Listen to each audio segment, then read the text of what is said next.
Yesterday I put up a video on my main channel of my walk through the woods behind my house, and a couple people were like, you walked past the no trips passing signs. That's not what happened. If you watch it again, more carefully, observe details, the entire, it's a quarry back there that's filled in with water. It's just a pond now. The whole quarry is fenced in. All of the signs that I was showing that say no trespassing are on the fence. I walked along the fence. I didn't go over the fence. So don't worry, I wasn't doing anything bad or not listening to signs. It was kind of creepy though, right?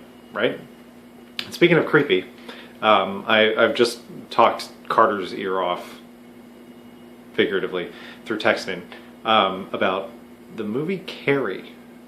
So last year, a remake, although that's not the right term, of Carrie was released, starring Chloe Grace Moretz, I think that's her last name, and Julianne Moore. And I've seen the original. I saw the original when I was a teenager. My mom is the horror buff, believe it or not. My dad will watch horror, but it's not really his thing. And anything that's gross, he's like, nope, I'm done. And my mom has always liked horror, and she's the one who like showed me The Omen and The Exorcist and Carrie. And I remember it vaguely. I don't remember it being particularly scary. Yeah, I don't think it lived up to what I thought it was going to be.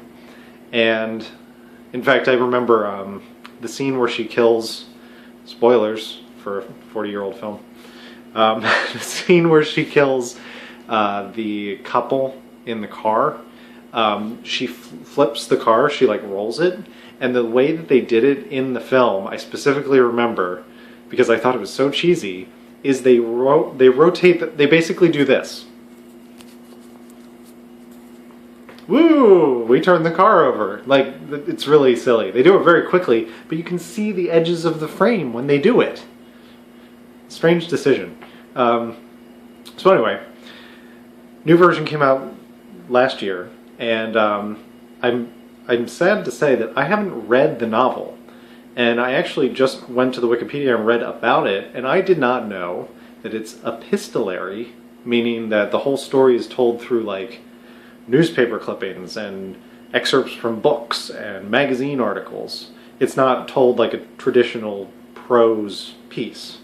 And now I feel really bad that I've never read it. I know it's Stephen King's first published work. I know that I'm a huge Stephen King fan and I talk about him way too much, but I haven't read it. I guess I thought it was because I knew everything about it. I didn't. So now I feel like I'm reading Dr. Sleep right now, so we'll get there. Anyway, new film came out last year. A lot of critics were like, unnecessary. One was like, for a movie with this subject matter, it feels relatively bloodless or something.